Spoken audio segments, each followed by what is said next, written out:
All right, so let's start this broadcast with what is happening in Central Asia, where Kazakhstan has voted on constitutional reforms to decentralize power.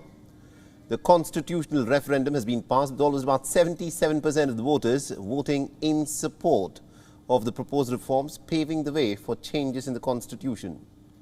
The reform will now close the chapter of the country's former leader, Nursultan Nazarbayev. The drive for a new Kazakhstan has come from the man that Nazarbayev had handpicked to replace him as the president back in 2019. The incumbent president, Kassym-Jomart Tokayev, is in power since 2019 following Nazarbayev's abrupt resignation, who left after 3 decades in power. Tokayev has described the snap referendum as a big shift from the super-presidential rule that will strengthen the parliament. The reform is likely to give Tokayev the political capital that he needs to run for a second term. The 56 amendments include limiting presidential powers and also giving more power to the parliament. The most eye-catching change to the constitution is the absence of the special privileges for the 81-year-old Nursultan Nazarbayev. The reform will strip Nazarbayev of his national leader status, which granted him lifetime privileges. However, it will still leave key powers in Nazarbayev's hands.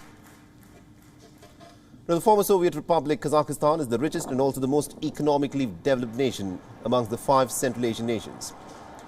In the month of January, the oil-rich country, allied with Russia, witnessed a deadly unrest. Almaty was the epicenter of armed clashes, looting and arson that grew out of peaceful protests over a spike in car fuel prices.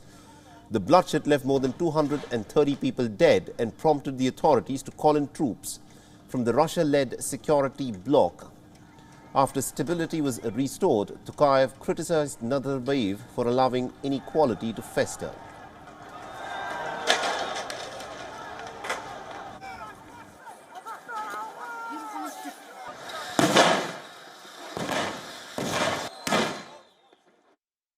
WION is now available in your country. Download the app now and get all the news on the move.